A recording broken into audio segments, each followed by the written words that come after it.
안녕하십니까. 평택촌놈 주식TV 봉천생 이강민입니다. 종목 분석. 오늘은 코스닥 제약업종에 있는 휴젤에 대해서 살펴보도록 하겠습니다.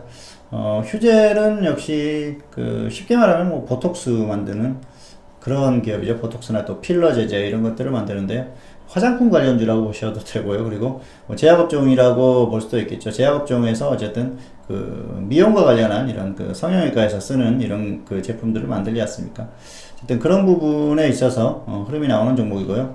과거에는 흐름이 굉장히 좋았었죠. 사실 시장 점유율이라든지 이런 것들, 그런 것들이 굉장히 좋았었고요. 실적도 괜찮은 기업입니다. 그런데 최근에 좀 경쟁이 치열해졌죠. 메디톡스라든지 좀 대웅제약, 국내 기업들도 이렇게 경쟁이 치열해졌지 않습니까? 그래서 그런 흐름들이 향후에 어떤 장기적인 흐름에 있어서는 역시 주가의 흐름에 불리하게 작용할 가능성이 높고요. 최근에 또 제약업종이 꺾이는 흐름이고요.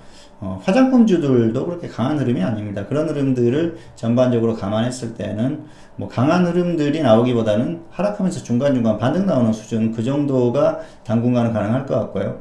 이제는 추세적으로 강하게 하기는 좀 어려운 그런 어떤 사업 구조도 됐고요. 그리고 주가의 흐름도 됐다. 그렇게 설명을 드릴 수가 있을 것 같습니다. 자, 조금 더 자세히 살펴보도록 하겠습니다. 네, 휴젤인데요. 휴젤 보시면은 역시 실적 부분은 괜찮죠. 이게 보톡스나 이런 것들이 꾸준히 사용되는 부분이라서 괜찮은 흐름이 나오는데요. 자, 작년 실적에 비하면 올해 예상 실적이 별로 좋지 않죠. 이게 영업이익이나 이런 것들이 많이 떨어졌어요. 아무래도 영업이익이나 순수익 이런 것들이 떨어질 수밖에 없습니다. 왜냐하면은 경쟁이 치열하다 보면은 제품 가격이 하락할 수밖에 없지 않습니까? 그리고 해외 시장에서 엄청난 공략을 해야 되는데 그게 말처럼 그렇게 쉽지는 않죠. 해외에 또 좋은 이런 것들을 생산하는 기업들이 있기 때문에 어려움이 있다는 것이죠. 자, 그리고 자, 주가의 흐름을 한번 보실까요? 자, 그리고 수급을 한번 보시면 외국인 기관이 계속 매도하고 있죠. 자, 이런 흐름 때문에 주가가 가기는 좀 어려운 흐름이죠. 자, 한번 휴젤의 주가의 흐름을 보시도록 하겠습니다. 자, 어떻습니까? 최근에 흐름이 굉장히 가파르죠. 그리고 이런 흐름이 업종의 영향도 있어요. 제약업종의 흐름을 한번 보실까요? 제약업종.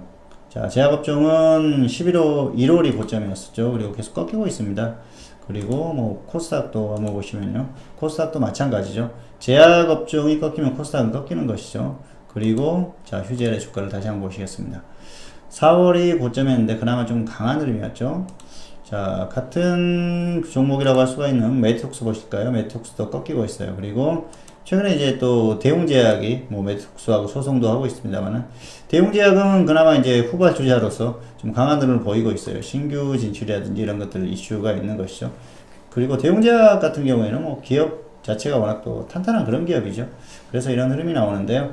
휴젤의 어떤 주가의 흐름은 역시 코스닥의 흐름, 제약의 흐름, 그리고 화장품주들의 흐름도 한번 보시겠습니다. 아모레퍼시픽, 자, 그리고 한국풀마 이런 기업들 전반적으로 다 꺾이죠. 그래서 제약업종의 흐름도 좋지 않고요. 그리고 같은 사업을 하는 메디톡스나 이런 기업들의 흐름도 좋지 않지 않습니까? 그리고 또 코스닥도 꺾이는 흐름, 화장품주들이 꺾이는 흐름. 전반적으로 봤을 때 좋지 않은 흐름에 수급 흐름도 좋지 않죠. 그래서 이게 강한 반등이 나오긴 좀 어렵습니다. 최근처럼 지수가 반등이 나올 때 이렇게 단기 반등 이 정도는 가능해요. 그런데 추세적으로 이어지기는 좀 힘들다는 걸 생각을 하실 필요가 있을 것 같아요. 그리고 시장을 그동안 이제 경쟁 기업들이 계속해서 늘어나는 흐름이기 때문에 전처럼 그런 좋은 실적이라든지 이런 것들이 나오기가 어려워요. 특히 이제 순이익이라든지 이런 부분에서 떨어질 가능성이 높기 때문에 추세적으로 강하게 가는 흐름은 좀 끝났다, 그렇게 보시는 게 맞을 것 같습니다.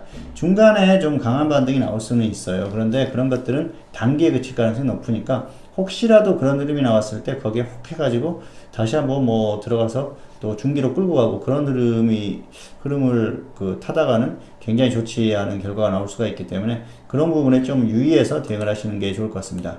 자, 휴젤에 대해서는 이제 중장기적인 추세적인 강세는 끝났다, 그렇게 보시는 게 맞을 것 같고요. 자, 단기 매매 정도는 낙폭이 컸을 때 가능하지만 중기, 중장기는 어렵다. 이 정도로 결론을 내리겠습니다. 그리고 이미 단기 반등이 나왔기 때문에 여기서는 이제 가격 메리트가 없습니다. 접근할 메리트가 없기 때문에 당분간 또 관망을 하시는 게 좋을 것 같습니다. 네, 오늘은 코스닥 제약업종에 있는 휴젤에 대해서 살펴봤습니다. 다음 시간에 또 다른 종목으로 찾아뵙도록 하겠습니다. 감사합니다.